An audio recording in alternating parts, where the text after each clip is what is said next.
Oh, well, tēnā koutou katoa. Welcome everybody to this session on reframing and reshaping project management in the Ljubljana conference, which is the annual conference of the Community Economies Research Network, where, as you may or may not know, people put in sessions that they would like to see and put them on the time that they would like to have them, and then people all over the world can drop in this decentered and open conference. So it's a busy time of year here in New Zealand. We have conferences all November, but this is my favorite conference because it's so easy to nip in and out of and get a little taste of something. Some of you don't have your cameras on. It might be because you're going for a walk or doing the dishes, or it's 2 o'clock in the morning. And it's such a lovely vibe. So welcome everyone. And I'm going to hand over to Catherine and Kate. And Joe, are you the main organisers of the session? Well, kind of, yes. I think I'm the one that took responsibility for it, but I'll be drawing on Kate and Joe and Bianca as well, because this session kind of came out, and Jenny, out of a discussion that we were having, and we suddenly thought, gee, we'd like to just have a wider discussion around these issues. So really, it's a very free-floating session where we're hoping we can have some exploration and discussion, because it seems like this question of project management, or the topic of project management, is one of those topics that's kind of unsaid, and yet it's crucial to so much of what we do. And it's a source of anxiety for many in many people's lives in terms of projects they're involved in. It also can be a source of great pleasure and joy. And I just thought back to, in preparing for this session, the fact that, you know, most of the projects that I've been involved in, the so-called project manager has often been someone who was becoming an academic and finishing a PhD, or working in a form of a postdoc. And Jenny was really the first person that I worked with in that way. So and then Anne Hill, Priya Placino, Joe to some extent. So for me, project management has been a kind of quasi postdoc for a lot of people, who have then used it as a sort of stepping stone into other things. But we've also had a discussion about these larger projects that people get involved in, some of the big European projects like the one Bianca's involved in, where that kind of ability to foster a new emerging scholar in that kind of role isn't possible, and you end up recruiting somebody without perhaps the same kind of experience of this community and the way we try and work. And even so, I think even when we do try and work within our own community, there are issues that arise. So you know, one of the things that I think we could discuss is, you know, what is project management? I did have a kind of I'll just put this up. I think it will share, will it? Oh, share. Does that come up? Can everyone see that? Yeah, I mean, these are just some prompt questions for us to think about what is actually the work of project management, and to what extent it's distinctive from the work of research or action research or whatever, or to what extent do they kind of blur into each other? How is it regarded? How is it valued? Often, I think, in our world, these kinds of management jobs are to some extent devalued, but then when we look at the actual finances that might go into project management, in certainly some of the big projects, there's quite a lot of income that is attached to those particular jobs in some cases. Now, I'm assuming it's not always a locus of anxiety and conflict, but for some it has been, and that's partly what the discussion was that spurred on this session. And then so I was thinking we could kind of explore the contours of what project management is and how different experiences of it. And I'll ask a few people to give us a few minutes on their experience. And then at some point, it'd be nice to kind of shift over to that, to the idea of what could it be, and what might be a community economies approach to project management. To what extent is it something we could common, and to what extent, what would that actually mean? What change would it mean to move towards that less hierarchical kind of vision, perhaps, and take it up in a new way. So these were the prompt questions. I'm not sure I need to leave them up there. We could just go back to everybody together.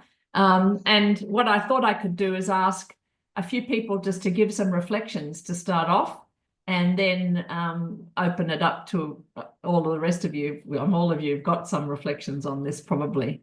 So perhaps Bianca, as it was the conversation with you that sparked this, I'll ask you to sort of jump in at this point. Hi, everyone. Super nice to be here to talk about this topic, which is really kind of on my mind a lot lately. I made some notes I want to share, and share screen. Share preview. Okay. So when I was like reading Catherine's prompt on today, I was thinking, well, project management is probably project coordination and admin. It's a mixture of things. And I think it needs to be an act of care. That's how I understand it. And that's I think, would be the ethics that we would bring into that as community economies, scholars, practitioners. But then what is happening very often is that project coordination becomes either a pyramid where the project manager is on top, like some kind of king or queen that is like a tyrant to everyone. And that's not, I think, how it should be. Or it very often goes the other way around, where the project manager is right at the bottom, everyone is on top, and this person is really suffering a lot from everyone having way too many requests on them. And so I think what I'm trying to do in my own practice is to create something like a circle of project management, where actually the project managers and administrators are within a circle of other people working together. And at the moment, in my own practice, I'm in this circle situation where we sit all together, we take discussion, we take decisions together.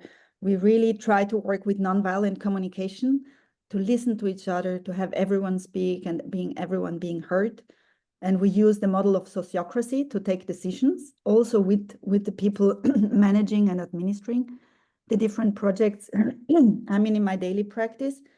But then at the moment, we're also part of a large EU grant, which I think is taking very much the first pyramid of like someone being at the top and exerting power on the whole rest of the group.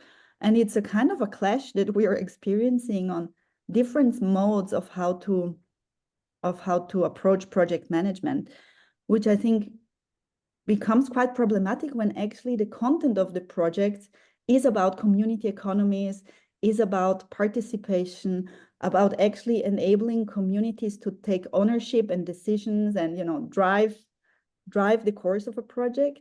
Then I think we definitely need to have a different skill set in project management. And I wanted to show you how we experiment with this different approach, which could be project management as commoning, in the community academy La Foresta that I co-created and that I'm part of. And there we have a kind of our, let's say, project administration, project management group is called GRUM, which means in Italian Gruppo per il Mantenimento al Meglio. It's something like the group for the maintenance to the best, something like this. We wanted to have some kind of, something in the name that talks about the reproductive labor that goes into project management and administration. And we have 3 types of people. At the moment, we're 5 people in that group. There is 2 volunteers. That would be mostly me and my partner as co-founders volunteering in the group. And then we have 1 person that is on a contract, 1 person that is on a kind of well-paid freelance job, and another one that gets a bit of compensation for the work done in that group.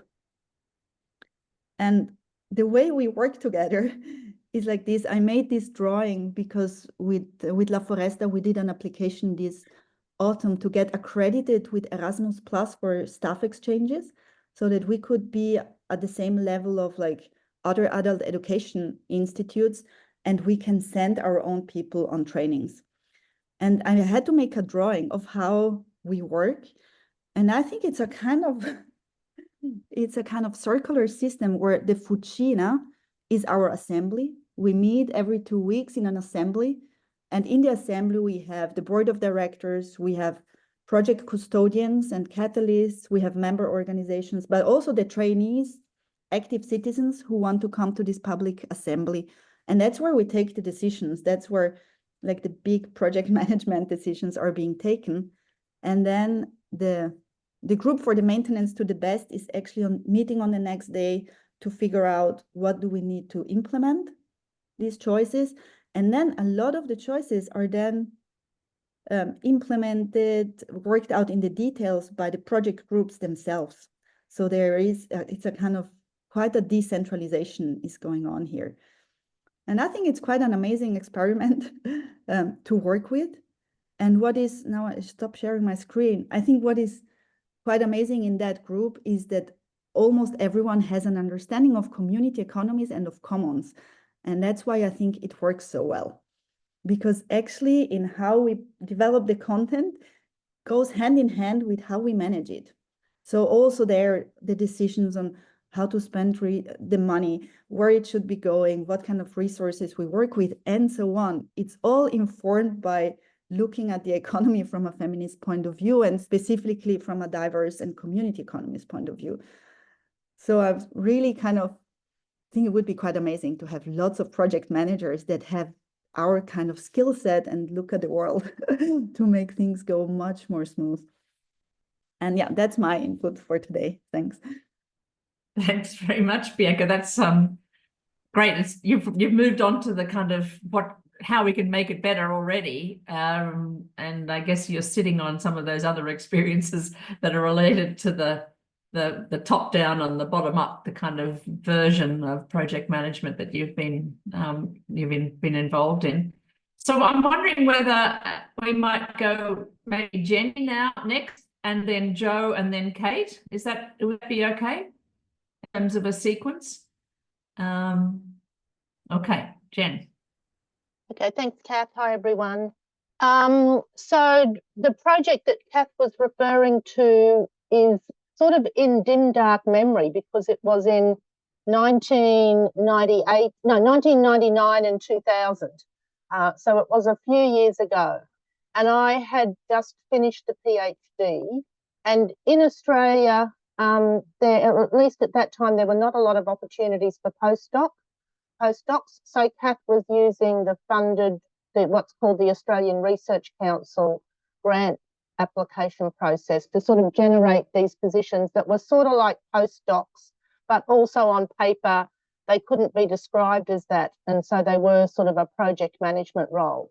So there was, definitely a blurring between the project management role and the sort of researcher role, and particularly because it was a participatory action research where I actually left Melbourne and moved to the Latrobe Valley where the project was being run and worked out of the council offices. So sort of almost this interface between the university, the council, the local district council, and the community members who were involved in the project.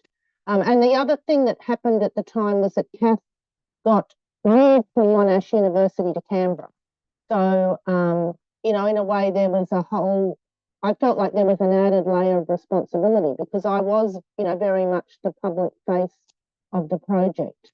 And Kath was able to come down, but not as frequently as if she had been in Melbourne.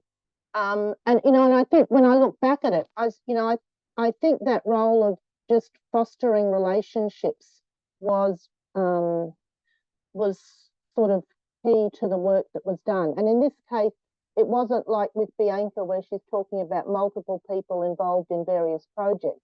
It was basically one project that was essentially Kath and then me as the sort of researcher / project manager. So the relationships were more with the council and the community members.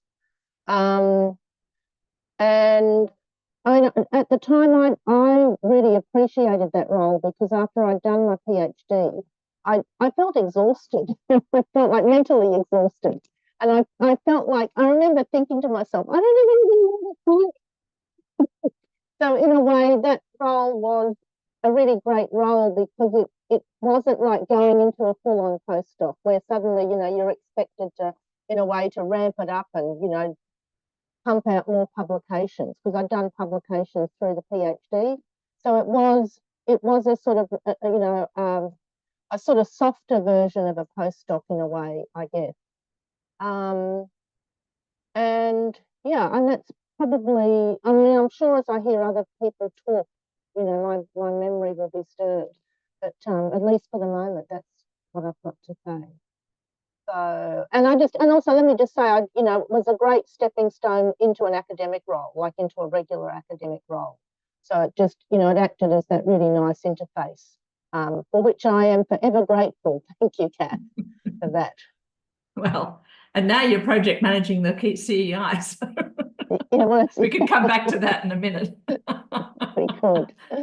A huge project. Okay. But I will pass on to Jo. I think that was. Yeah, thanks. Thanks, Jenny. Thanks, Kath. Hi, everybody. I'm Jo McNeil. For those who don't know me, I'm based in Newcastle in Australia, about 2 hours north of Sydney. Moolabimba, otherwise known as. So I had a little kerfuffle last week where I thought that this session was on last Monday and texted Kath going, oh my God, my grandchildren are still in the room. I don't think I'm going to be able to join. And she said, what? You just gave me a heart attack. It's not this week, it's next week. And I felt terrible about that. And then this week, I literally just opened up my emails for CEI 10 minutes before this session and saw Kath's list of questions, because today is the first day of the launch of our new enterprise. So it's our start day, and so it's been a little bit busy, shall we say, getting things organised. So apologies if I don't have pretty pictures and things that Bianca has. But what I would reflect on is that I've done an awful lot of project management in my life, formal and informal, including in big global consulting firm where you're drilled for project management, proper processes, and there's all kinds of systems and things that manage your time and, you know, dictate how you will do things, right through to making everything up as you go along with those that you actually want to be working with. I have literally just left an academic role with Griffith Centre for Systems Innovation a week ago. We closed the centre, and that was an experiment, a 5-year experiment with the business school in doing regenerative work across a broad range of partners, earning our own income, so otherwise known as in some parts of the world as consulting, but we very much take a different approach to that, very much approach informed by Community Economies work. And I feel very fortunate and privileged to have basically been able to spend 5 years trying to implement a lot of Community Economies principles into the team, which at its biggest was about 15 and at its smallest was 10. So it was, and my role was very much trying to coordinate across the coordination. So it was kind of a second layer of project management, if you like, as well as running my own projects. So it was really interesting because the team didn't come from a Community Economies background. I was the only one that did. So a lot of what I implemented was very implicit, very unspoken in terms of calling it out as certain things, but just trying to implement certain behaviours and practices and ways of working that reflect a lot of the values base that we all familiar with. And I guess just listening to others' comments, the difference in that, I think, is that not everybody else was on the same page, I guess. So there was not that common ground to be working from in terms of what we might expect and how we might think about working together.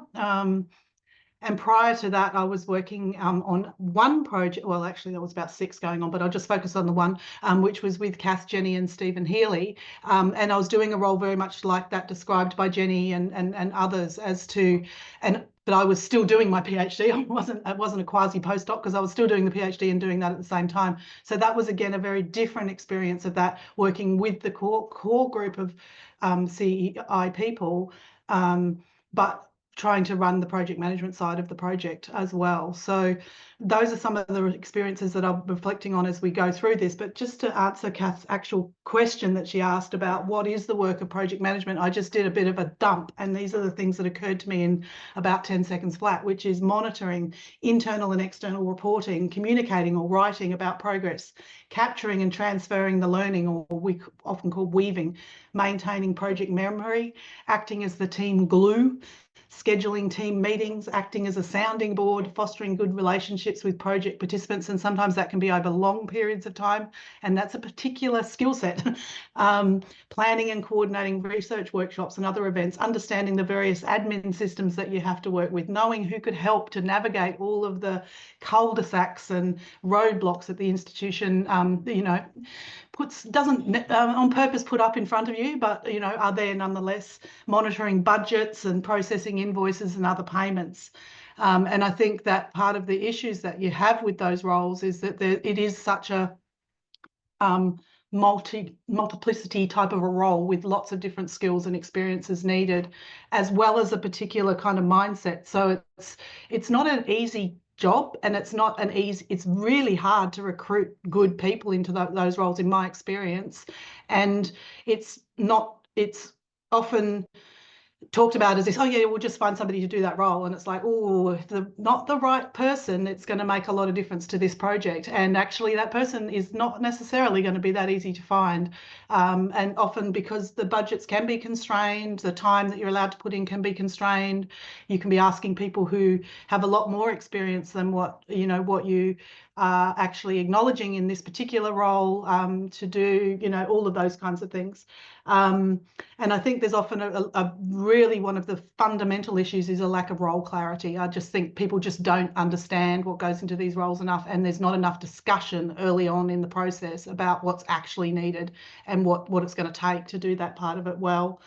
And then your pyramids, Bianca, I think are interesting as well, because, you know, there's a power thing here. Now, I think it just needs to be named that, you know, that there's lead people who've been the ones who secured the project because they're fabulous and do wonderful work in the world and have a lot of recognition for that work, as they should, but they're not necessarily good project managers. I'm not looking at anyone on the screen here. This is just a general observation from the course of my life. But, you know, you do need to actually think, you know, about some of these things. So, but you don't necessarily have the authority to actually act on the things that you think need to be done, or even to initiate the conversation in some cases. Again, not referring to anyone here, but in other contexts I've been in, you don't even have the space and the place to be able to raise the issues that you think are important and need to be done. So I'll stop there, but that's just a few quick reflections from my 10 minutes digestion. Oh, that's wonderful. Thanks, Jo. Fantastic. Right, Kate, I think this is very central to your work. Yes. So please. So yeah, good morning, everyone. And I'm just so thrilled to see this many people at a academic conference session on our own project management. That is a kind of gigantic move in itself. And I just have to say up front that my relationship to group Zoom is like being a rabbit in the headlights. So I am not going to speak smoothly. It's going to come out in a jumble, but let's see what happens. So my kind of relationship to this whole topic is as mainly working in arts context rather than academic ones. So I'm thinking about these issues, you know, more in relation to arts organizations, I guess. And for me, project management is part of this larger category of administration that has become a kind of center of fascination and intrigue, despite, and maybe because of its lowly status. And certainly I recognize Bianca's inverted pyramid as often where the administration ends up at the bottom, receiving the weight of the whole project. And so in my world, administration is seen as a dog's job, despite the sometimes high pay.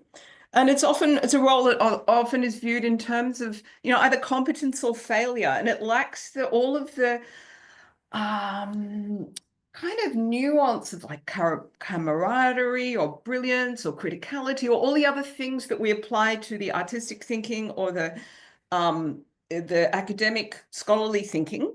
Somehow these nuances don't show up in the project management administrative world. So I've long been intrigued by that kind of separation or segregation that administrators in a university, for example, are subject to a separate line management than the academic staff, which apparently goes pretty much all the way up to the top, so I hear. And so I'm coming at this area from this sort of how do these roles or activities make us feel, and what's the kind of emotional content of the way that they're seen as sometimes monolithic and overwhelming, again in a way that we're breaking down as community economies thinkers. We're breaking down certain concepts like the economy, but can we also break down the administrative side in the same way?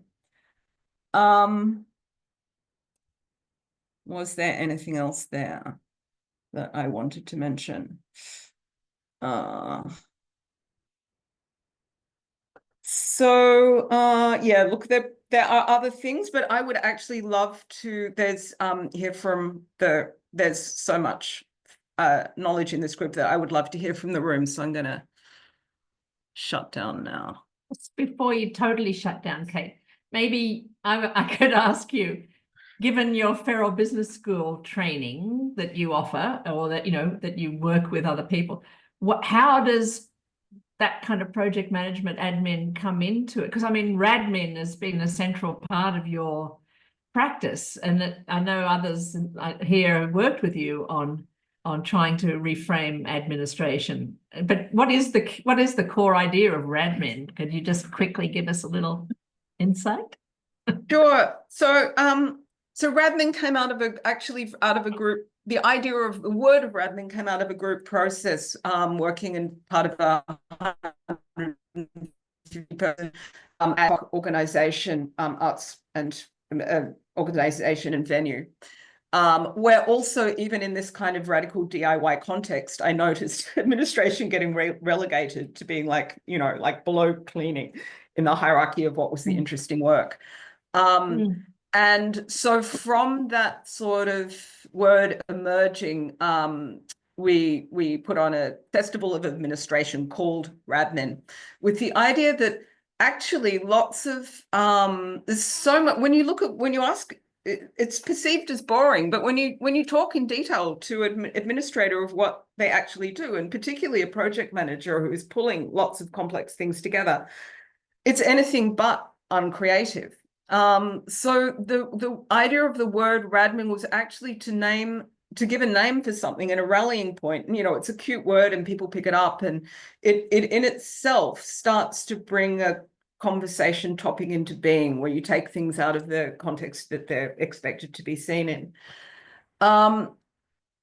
So the way I apply it in my projects, like the Feral MBA, which is a training course in business for artists and others, is really to never let the administration, to always bring it into the foreground. So like everyone, I'm so, oh my God, I have to fill out this form, or we have to like make another spreadsheet, and to always remember that this is also part of the project. It doesn't go on. And it's something that I feel that we need to constantly remember in ourselves, that segregation is very much in ourselves as much as it is institutionally. So so it's something that I guess as a practice to bringing the budget into the budget comes into all the projects. It's not just the budgets, it's a featured artwork. It's collectively managed and also exhibited on gold paper. So to sort of bring these all to make sure that the materials and procedures of administration are never picked to the edges. And for me, I notice it needs to be a constant practice. It's not something that you resolve. You have to remind yourself. So using the word radmin always sort of wakes up the, oh, that's right. We remember that this is not just this sort of underlayer. That's terrific. I love the idea of the budget as a featured artwork. But that phrase really caught my interest, and it reminded me a little bit of Catherine mentioning in her Catherine Nkuba's keynote, talking about the privilege of an art space where you don't have to think necessarily efficiently or in terms of the kind of logics of capital, but you can birth other kinds of logics. And it seems like that's a bit connected to what we're trying to do here, is to think about the different logics of, like the logics of care and so on, that could be used as and reframing of administration in that way. Thank you for all those inputs, but now we could open up for comments or discussion, or even some storytelling of projects you have managed or ones you have been involved in. So yeah, use your little hand thing to put up to if you want to say something. And I see Kelly has already jumped in. So please, the rest of you, feel free to jump in with any thoughts. I'll ask Kelly to go on. I just wanted to thank everyone, because I'm just nodding away of everything you've said. And Graydon and I and Matt Scobie, I don't think he's here, have just got a grant, and we're going to have to start setting up our processes next year. And I feel like my one is always the inverted triangle, where I take on responsibility for everybody else's milestones and outputs, because I'm not very good at conflict, and I find that easier than asking people to do things and then get completely overwhelmed. So it was really interesting to see those diagrams and think about, oh, okay, there's this other way of doing it. And then the other thing I wanted to pull out was that logic of care that a few of you have mentioned in admin and radmin and project management is care work. And I just think the best people I've worked with in universities have been people who, work the system to achieve the values and goals of the project. And in different places, I've managed to have relationships with different administrators who really get that. And currently I'm working in a place that's a distance university, so everything's conducted by email. And what I've really missed is that ability to just go into an office and go, so how does this really work? What should I put in the email? Because I know you're going to have to forward it on, and I don't want to put the thing, oh, I'm doing this, I'm getting this person to invoice, or I'm doing this thing, because that might be against the policy. But I know you and me know what we're trying to do is to get a koha to a community organization, and trying to find an administrator who's on that page with you and can help you work the system to do that. And I always find when those people are in my life, I love them and I treasure them and I bring them presents, and it looks like bribery, but really I'm just so grateful that someone's trying to help me do my job and not obstruct me. So yeah, that's all my reflections. Kia ora. I like the bribery idea. Gifting in another format. Okay, Catherine's got a hand up, so please, yeah, jump in. Hi there. Sorry, I had my camera off. I'm in the kitchen trying to get dinner in the oven at the same time.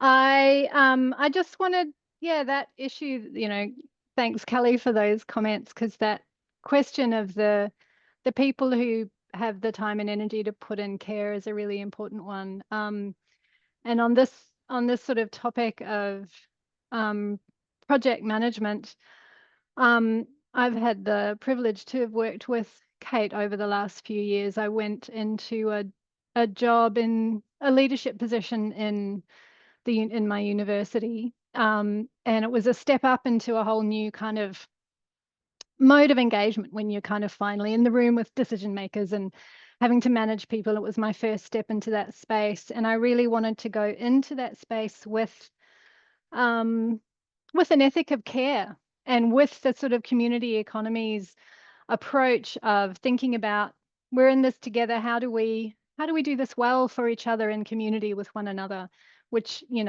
a competitive and very hierarchical space of a university is a challenge, right? So I got some money to work with Kate as a coach to think about that as a project, and to work on strategies and tactics in the end.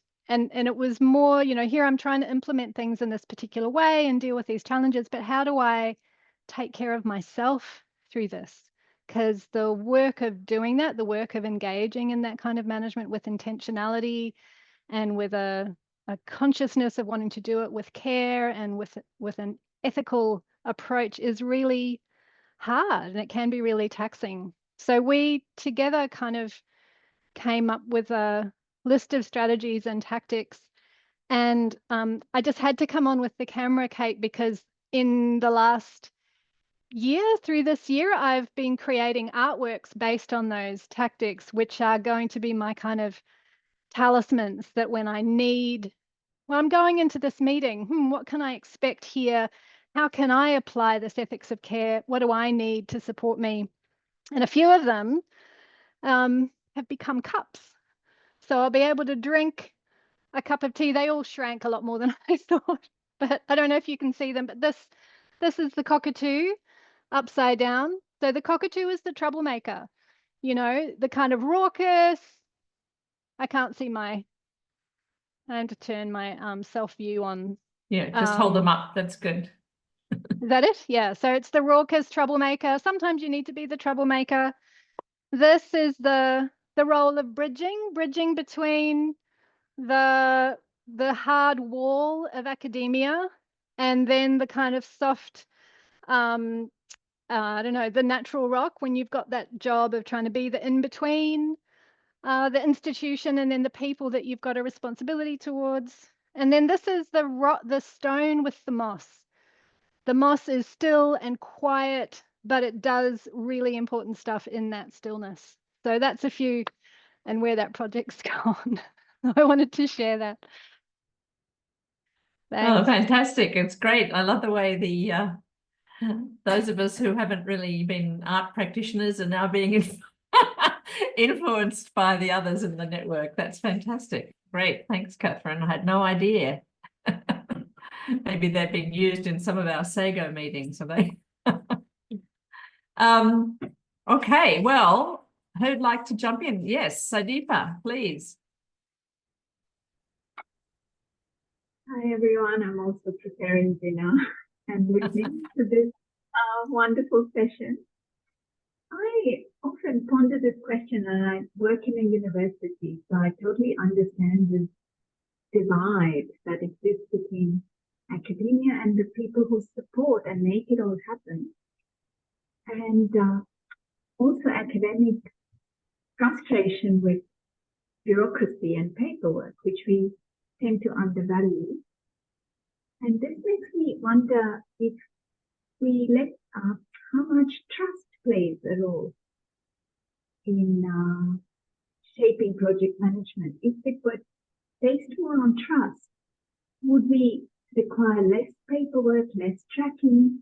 If it's based on proximate relationships, that we are actually accountable to each other, would the bureaucracy and the paperwork reduce and the care aspect take over? And I constantly encounter this, and I try to say trust is the most efficient process. And whenever I talk about project or think of project management, I often encounter lack of trust. And then we have to have a lot of process to track and monitor and evaluate, because we can't see. These are just thoughts that came up as I was listening. Thanks very much, Sadeepa. I mean, I guess that's a very interesting question, is what are the practices that build trust between people who don't really know each other that well? And I guess that's something that, you know, in the Community Economies network, we've tried to do, or tried to think about, and we try to do without actually explicitly, you know, theorizing it necessarily, or even examining it. But it does take, there's a time and a space associated with it that is perhaps, you know, often not conducive to the quick time that we're asked to work within, you know. So the time of relationship building, and I guess when I think about the kind of cases I talked about at the beginning, there was you know, a long relationship with someone as a student that before they moved into that kind of a role. So there was a kind of trust already built up, but that's not going to be always the case in, like, the project, Bianca, you were working with, where the municipality then appointed your project manager. You had no particular you know, time to build up trust in that way. So it is that seems to be an interesting issue to come back to. Is there anyone else who'd like to make? Yeah, Joe, coming back in again. Sorry, I've lost my other little yellow hand. That's gone. My real hand. Yeah, just a couple of quick reflections on that. I think the other side of trust that is, particularly if you're talking about large institutions as universities are, if that's our kind of playground, is it's risk mitigation. You know, like it's the trust is an element of that's how we kind of manage it ourselves at the kind of interpersonal level, I guess. But at the institutional level, what they're trying to do is manage and mitigate against risk, and that's a really hard kind of edifice to throw yourself against, because it's such a tightly stitched thing, you know. So the work is quite often that trying to interpret and translate and bring aspects of the way that you want to work to the institution, and the institution is kind of presenting you with its cold hard face, and that work is, as Catherine said, can be really exhausting and difficult. But if you look at it through the lens of this is about risk mitigation for the institution, if sometimes, not always, you can find other ways to mitigate the risk. So rather than they jump to the solution, I guess is what I'm trying to say. They go, we have risk, therefore we will do X. If you say, what is the risk in this particular case?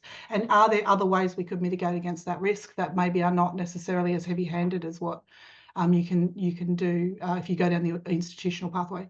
And this, the other one is just, I think, Kate, you said it, the separation thing. To me, that's at the core of this stuff. If you separate out the roles and the that's your job, that's your job, and these, you know, the more people understand what's involved in each other's roles and in terms of the work that needs to be done, the more they can care and empathise and understand what's going on, and also potentially help with some of the aspects of it. So we always talk about this is the work. It's not separate to the work. It's not a thing that facilitates the work. It actually is the work as well.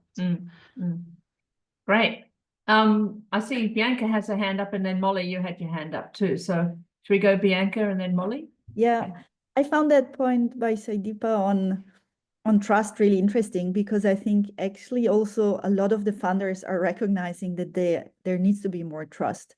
Like last year, we had funding in La Foresta from a group called the Guerrilla Foundation that are financing activist projects.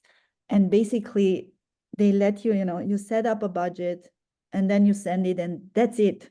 Then you get the money and you just handle it.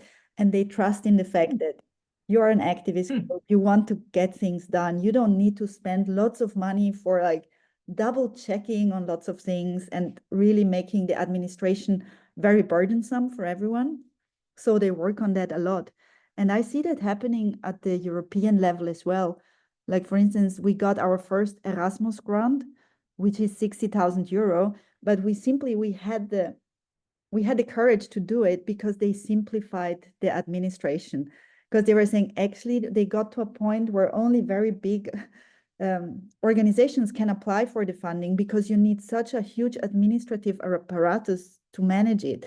And I think there is something going on there as well of, you know, the funders saying, well, actually, let's relax a bit. Actually, people want to do good work, and it's not like they don't want to be doing it. Let's trust them. And I think by lowering the administrative burden, also the administrators are more relaxed.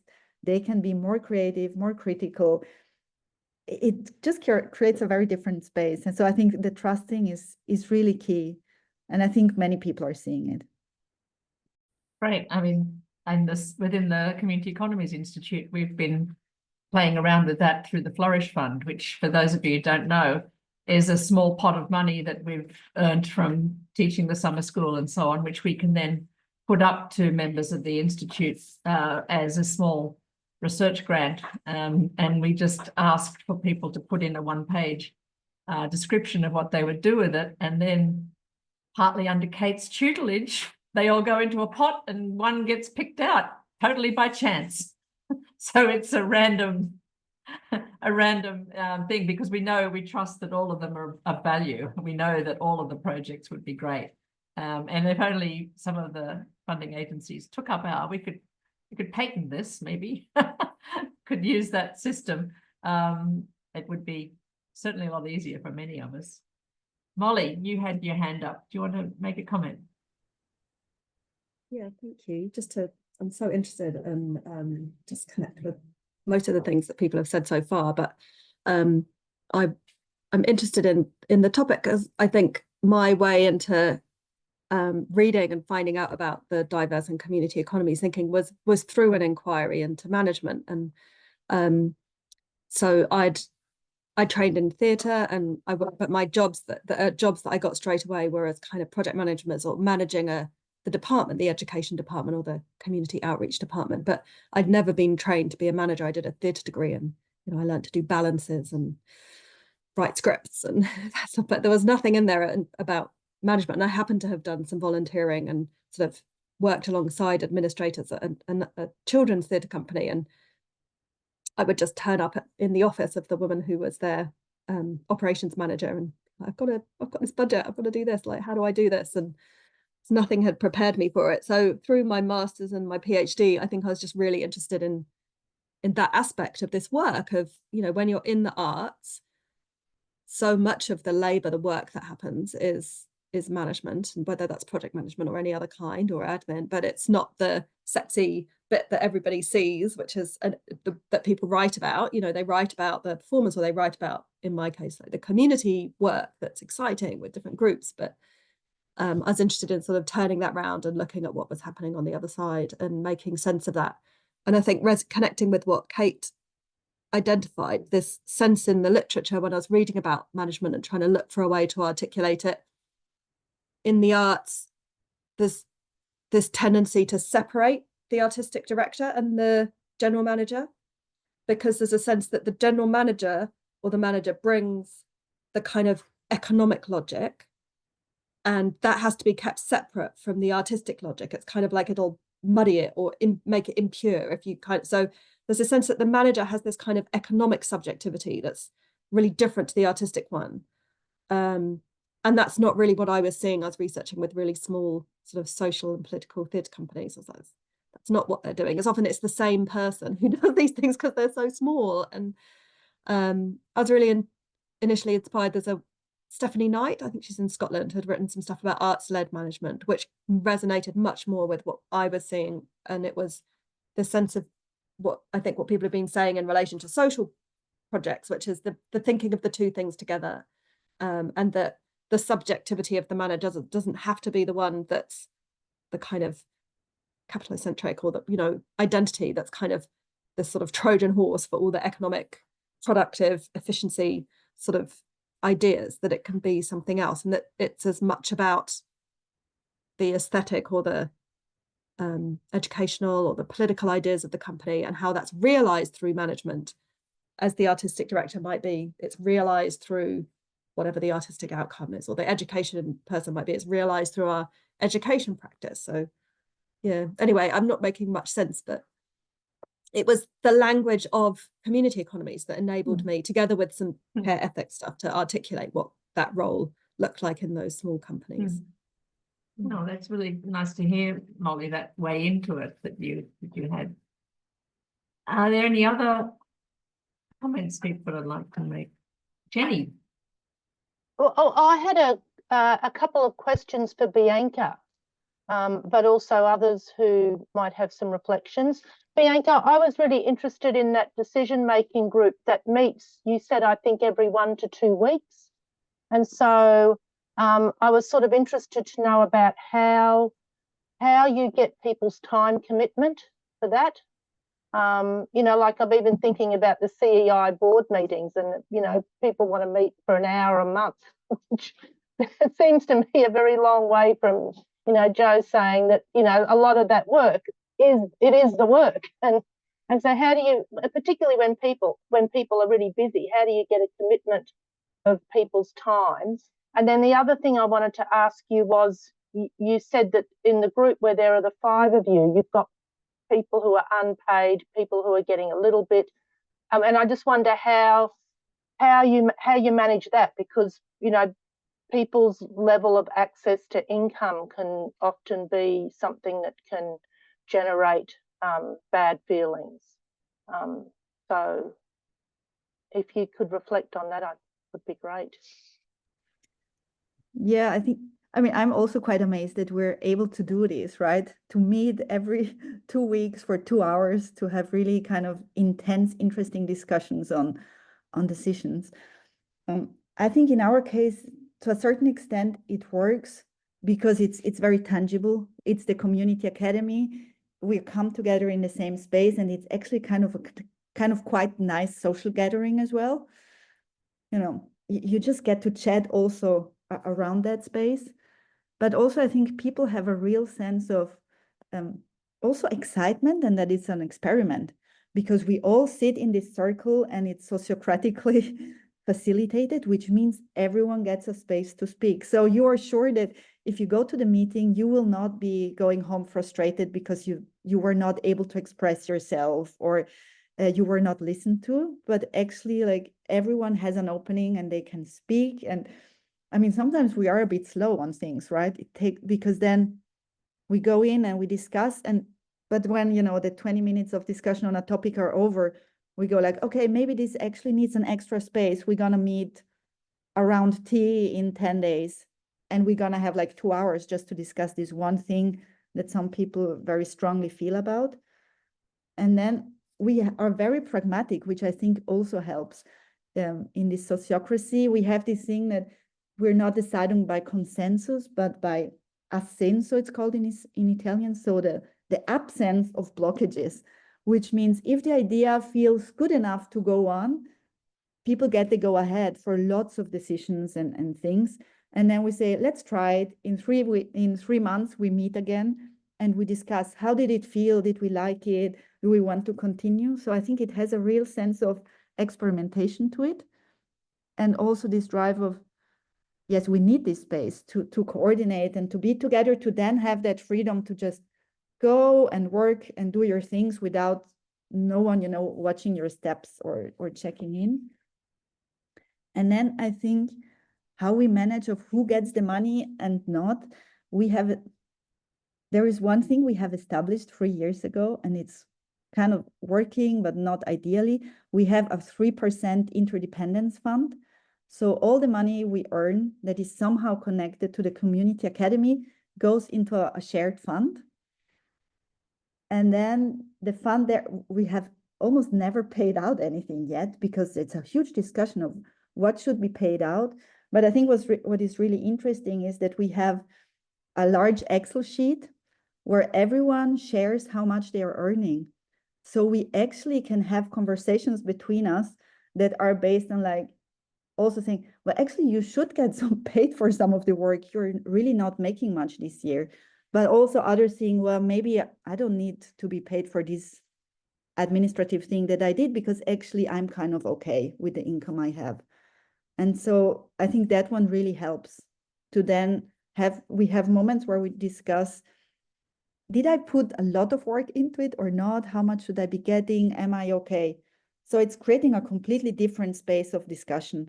And I've never had this before, that I could actually be with people and know, are you struggling with money at the moment? Are you okay? It's just like uncomparable to other things that I've been in. Great, thank you. It's very interesting, and makes me think about the value of the face-to-face and the need to have that as part of our mix. And we do in various ways, but maybe giving more attention to how that gets integrated into our many different practices. But great, we can see Lucy's got her hand up, and then Tim. So that's so I'll go to Lucy first. Thanks. Thanks everyone for your thoughts, and what Bianca was saying right now has really resonated with me, and I think like some of the experiences that kind of made me aware of this managing work come from working together with the Policzka Collective, which is this group of it's a bit of a CERN subsection working on Eastern Europe and former Soviet Union. And we've come together a couple of times, always on a very small grant that somebody was able to get to work together. And I think that the fact that this was all self-organized and there weren't any external or very little external administrators involved has really made this work visible for us and made us also aware of who is doing the work and how much work it takes. But I think similarly to what Bianca was saying, it also actually enabled some ethical conversations around the economy of things. And also because we're a group of people where some of us have relatively stable jobs and others not, and others are more precarious. So yeah, having these conversations about, you know, who is able to have their travel costs covered or not, or who should actually be paid for participating and in which ways. And yeah, for me, this was a bit of a revelation of, hold on, you can do these things not based on some kind of external logic of how it should be done, but you can actually do them based on a community economies logic and based on need and based on care. Yeah, so what Bianca was saying really resonated, that I really appreciate the space to have these conversations. But then I guess what I'm struggling with is whether it's possible or in which ways is it possible to bring a similar type of logic to spaces which are not self-organized and which are institutionalized and which entail, you know, large consortia of people who don't necessarily have a lot in common and which entail institutional frameworks that are imposed and that often feel more policing than supporting. And I find it really difficult to kind of find these openings for care and for this more conscious deliberation there. And I'm wondering if anyone has some tricks in this respect. Thanks very much, Lucy. That's really an important issue. Maybe we'll circle back to that. Just before Tim starts, you know, it reminded me of the fact that very early on in applying for Australian Research Council grants to do the work we were doing, I was kind of very conscious of using the money to be channeled to the community through the community researchers was the way of doing that, really. So in a way, that was the beginnings of that, trying to take institutional funding and use it in a community economies way. Like, let's not just give the money to the researchers who are researching this thing. Let's actually funnel it down into the people who need the jobs and that kind of thing. And I think, you know, we're trying various strategies, I think, along, and we could perhaps try and document some of them for how we do try and subvert the funding we have access to in ways that associate with a kind of community economy ethic. So, but Tim, interested to hear your comments. Thanks, Kate. Thanks, Kath. Sorry, it's still very early in the morning here, so That's fine. I have to get up early. Yeah, so I guess I'm a project manager, have been for a long time, and I work in the field of affordable housing. And then a few years ago, I was persuaded to do a part-time PhD that was focused on that work. And so the thing that interests me is this question of how do we kind of account for, I'm not going to say theorize, but how do we account for this project management aspect of the work that we do? Because I found in the kind of academic kind of side of my work that it's much more straightforward to account for what's perceived as the core of the work. You know, how do we, in my case, how do we develop affordable housing that is also sustainable? And what's the tension between affordability and, you know, sustainability?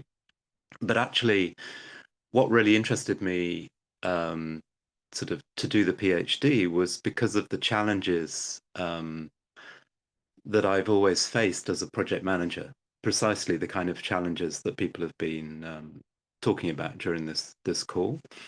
And so then my supervisor introduced me to various areas like organization studies, management studies. My main supervisor was kind of like a consultant in organizational development, drawing on kind of complexity theory and process theory. But I found that when I came to sort of write up the PhD, that aspect of the work, which I felt to be core, was not quite dismissed, but was sort of brought back by other people to say, oh no, you've got to focus on your question. Your question is, what's this tension between affordability and sustainability? And this other side of things, which is all about what's actually going on, in terms of project management. What is this coordination? What's this kind of confluence that we're at the center of and we're trying to maintain and develop, is much harder, I think, to theorize. It's much easier to sort of take an ethnographic approach to your work, and it's all kind of quite straightforward. But project management, coordination, etc., it's kind of more nebulous, and it's much harder to account for. And so I'm really interested in, how do we get over this challenge or this struggle of accounting at an academic level for this really vital part of what we're doing? And yet it seems, in my experience, that's a whole other field, and you're just kind of almost confusing things. You need to just keep things much more clear and simple and just focus on this, this particular question. What's the tension between affordability and sustainability? So I don't know if that makes sense, but I'm sort of interested in, how do we bring into community economy studies perhaps some of these insights from organization studies, from process theory, complexity theory, I don't know, Tim Ingold and sort of phenomenological anthropology. I think these other areas are really important and relevant, but I feel they're kind of both underexplored, but also hard to bring in to our academic work. Thank you, Tim. Lots to think about there. It seems like there's a sort of an embodiment there that is being effaced by just talking about the content of things like sustainability and affordability, which is still quite abstract. But I'm interested, maybe hopefully someone like to pick up on some of those thoughts. But let's go to Suna, who has her hand up. Yeah. Thanks. Yeah, I just wanted to kind of continue also on what Bianca and Lucia said. I really follow certainly what Lucia said, and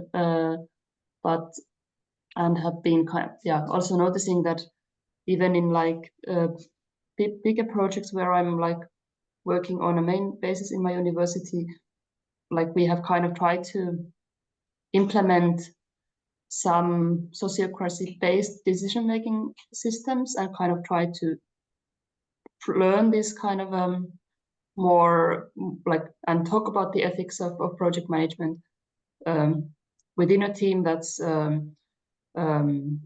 let's say where I didn't know the most of the people in advance and who are from different institutions and who are not from the field of community economies and for example previously.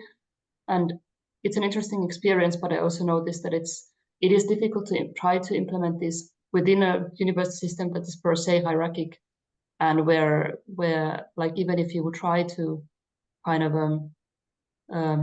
build them down, then in the end, like the responsibilities are set, like the different responsibilities professors have in comparison to academic workers and staff and so on. So it's it's a different case than in a collective where you can really share the responsibility from the start.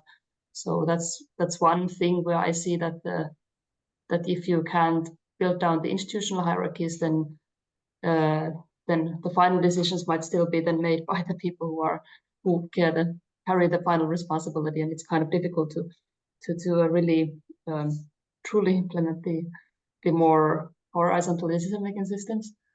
And also what I've also learned, that if you really don't know the people, or if you can't kind of choose by yourself, like that the people really share your ethics with whom you work with, people might also abuse the trust that you build, and abuse the possibilities of let's say, having freedom to do things by themselves and so on, and might not respect the management or the bureaucratic work that others are doing. So these are the kind of challenges that I really notice in this kind of context where they are not self-organized.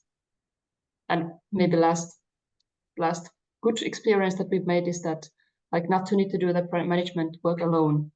I'm in a team of 2 or 3 people, and that's really, really important, especially if you're not already very experienced, because you can always then reflect on the different difficult moments together and ask, okay, I have a strange feeling that something's not going right. Do you see that? How do you see that? And like, especially in a case if you're at the bottom of the pyramid, it really, really helps to share the burden if you're sharing that work in a small team. That's wonderful. Yeah, exactly. I wish Bhavia had been here, because one of the inspirations for this session was the training that she was sent to, because she's involved in managing a big project that Stephen Healy's involved in, and others. And she was horrified that all the training was about kind of efficiency and time management, and the person who wrote the book Thesis Whisperer was there, and was just going on and on about, how she had to do things so quickly, and it was just so very disheartening that she came out of it incredibly angry about it, really.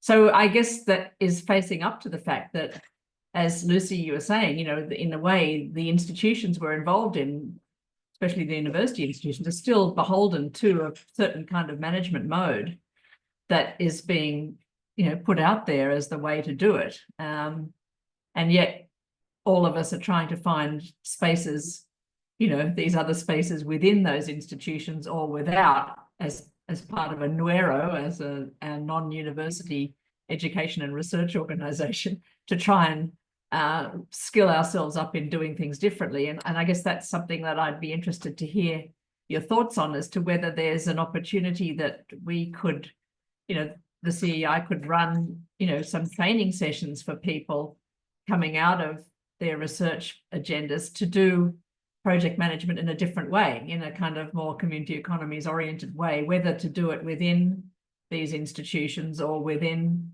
more progressive consultancy contexts, or in our own setup. So doing research outside of those kind of formal ways of doing it. And I wonder whether there would be an interest in, Kate's already doing something particularly with art practitioners, but maybe there is an avenue there or an opportunity that we could be doing some kind of other, self-training around these kind of issues. And I'm just wary of the time. I know for many of you it's late at night, so I'm thinking we should stop after an hour and a half rather than take a break now. So we've got another potentially 20 minutes to go. So just maybe, and then we'll call it a day or a night or whatever it is. And we can stop before then too, but just to have a sense of where we're going, and we need to kind of round it off in the next 10 minutes or so. Catherine, jump in, please. And then Kelly.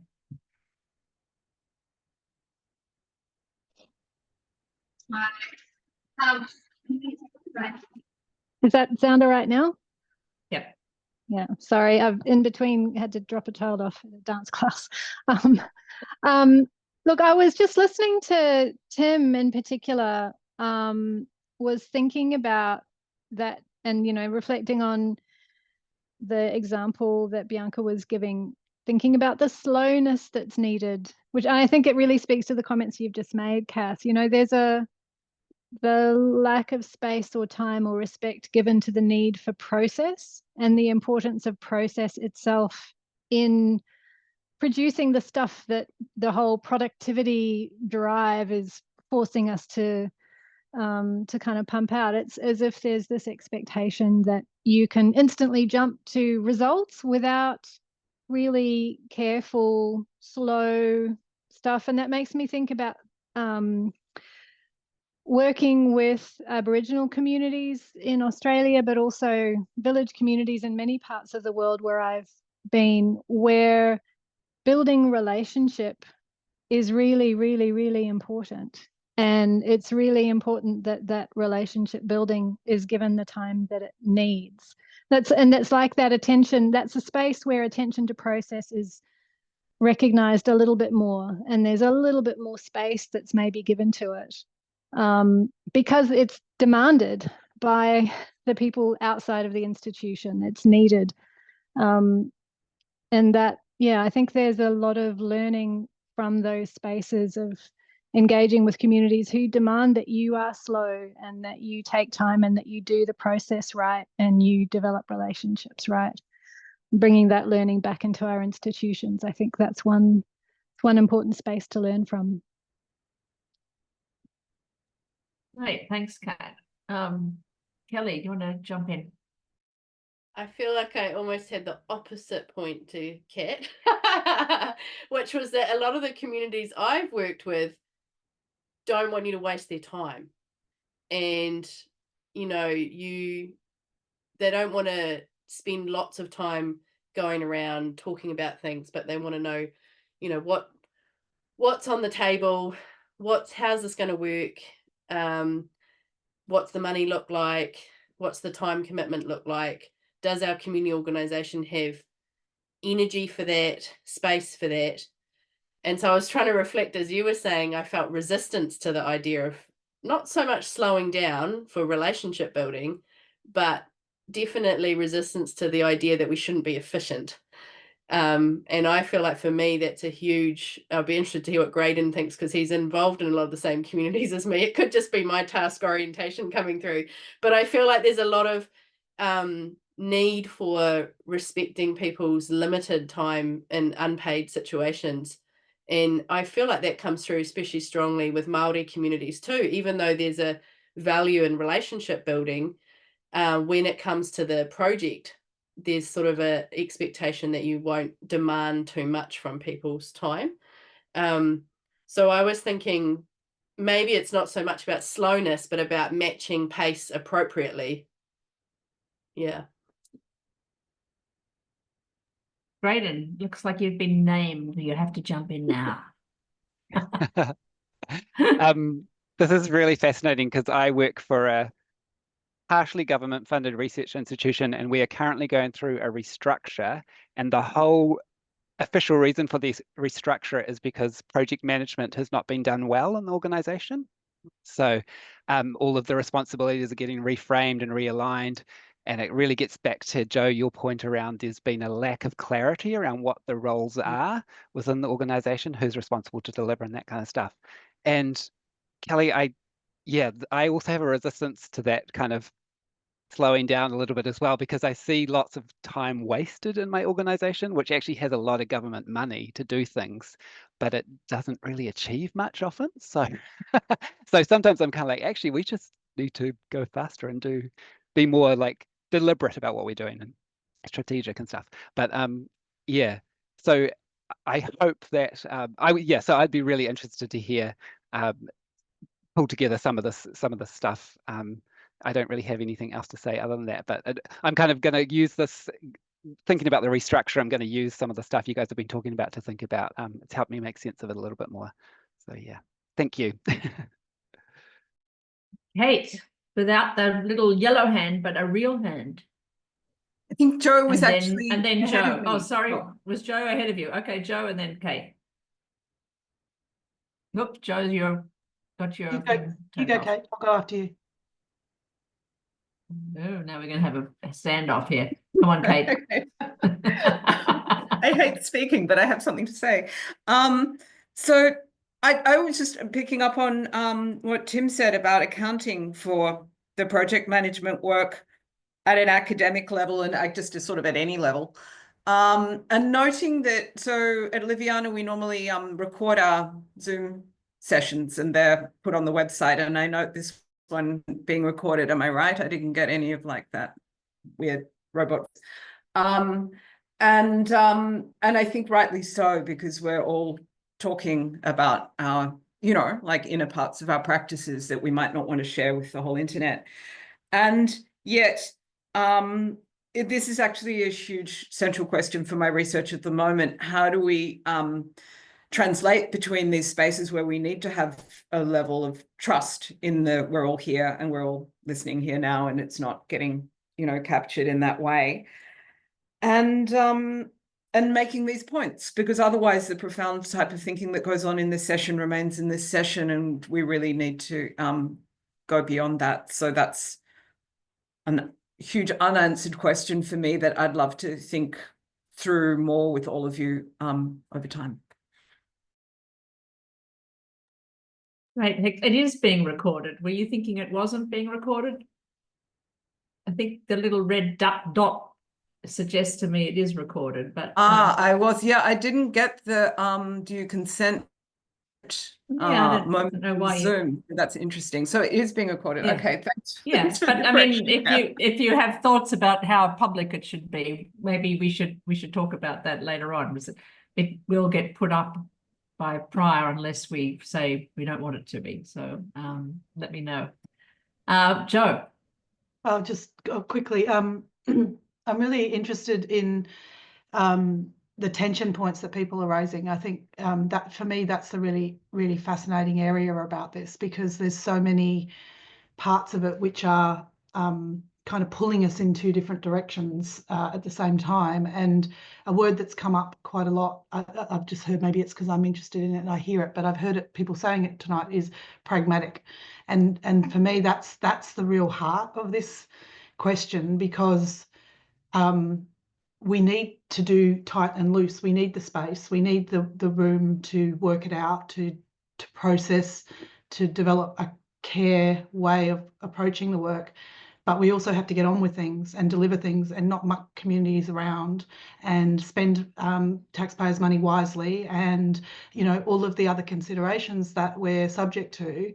So I find that tight, loose piece really fascinating in this area. And coming back to Jenny's question a little while ago about how do you get people there, and how do you get people to commit to the time it takes to do these things, which is a perennial question, I think, in this space. And the thing that I have been playing around with in the last couple of years, by no means perfect, but just interesting, is how to come up with, I think of it as the minimum viable. So what's the thing, the way we can do it, that's the minimum viable approach to getting whatever it is that we're working on done, that doesn't load people up with so much process and bureaucracy and everything else that they're exhausted before you even get started.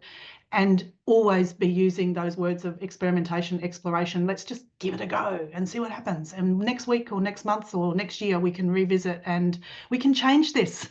We can change this, you know. So what's the bit that's within your control? There's always the institution outside that you can't change some things. You have to learn to be a pirate and navigate around them. But there are some things in your control. So what can we do with the things that are in our control? And how do we just experiment with that until we come up with something that feels right and workable and pragmatic for this group of people at this point in time with what we're trying to do together for now, you know. And that's all we don't have to solve the world problem on this. We just need to find ways to work together on things that are happening now. Great. Bianca's got her hand up, and I think we should be sort of starting to wrap things up a little bit. So great to hear from you again. Well, I just said, like, I get all excited listening to Joe being like, let's experiment and, you know, minimum viable, let's do it. And I just wanted to share that with Kate and, you know, other people around Brave New Alps and La Foresta. We're actually experimenting with creating a non-university research space. And to say, well, listen, if we're so unhappy with that hierarchical structure and with those power plays, can we not just trust, or more like, let's trust our own selves. We got PhDs, we know how to do research, supposedly.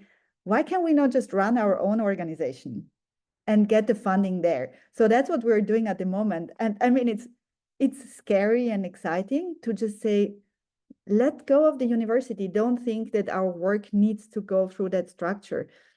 We're robust enough, hopefully, let's see, to do it on our own and to then push things from there. And I think the CEI is pretty much doing that as well, in saying, let's have our own institution, and then, we have more space to experiment, which is amazing.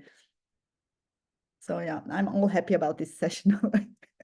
Getting energy. Christina, you had your hand up. Was that clapping? I thought it was clapping. Okay. And it does seem like there's some threads to be pulled together at some point into a discussion paper or something here. That I mean, I don't know.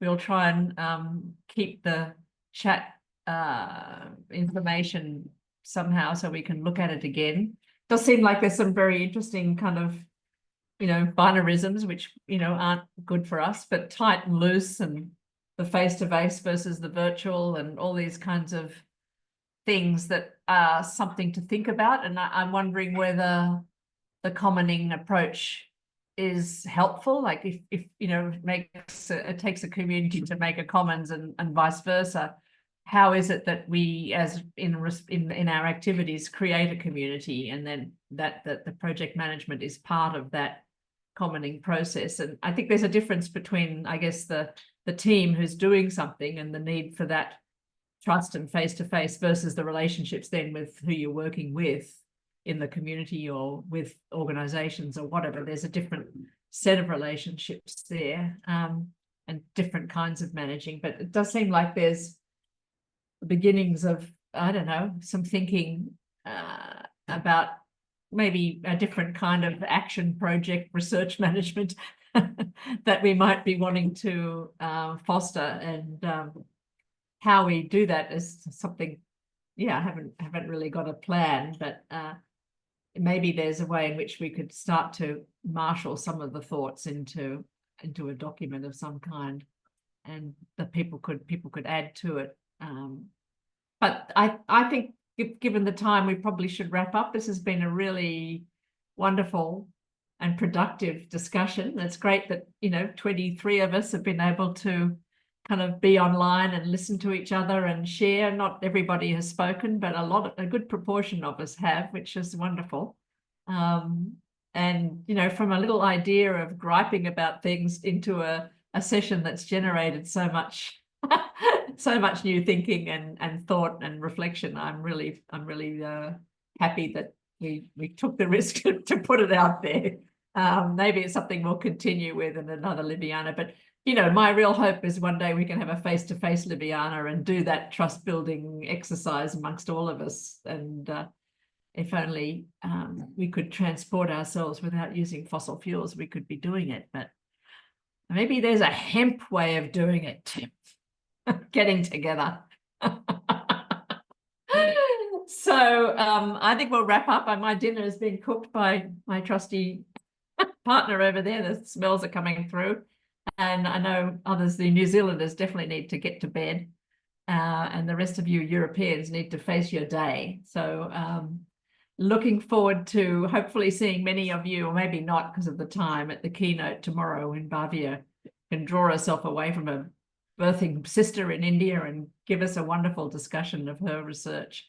And we'll find out later on what was instigating her to talk about project management. So thanks, everybody. Great to see you all. And one day we'll all be together somewhere. Yeah, thank Someone you. can project manage that. Okay, see you.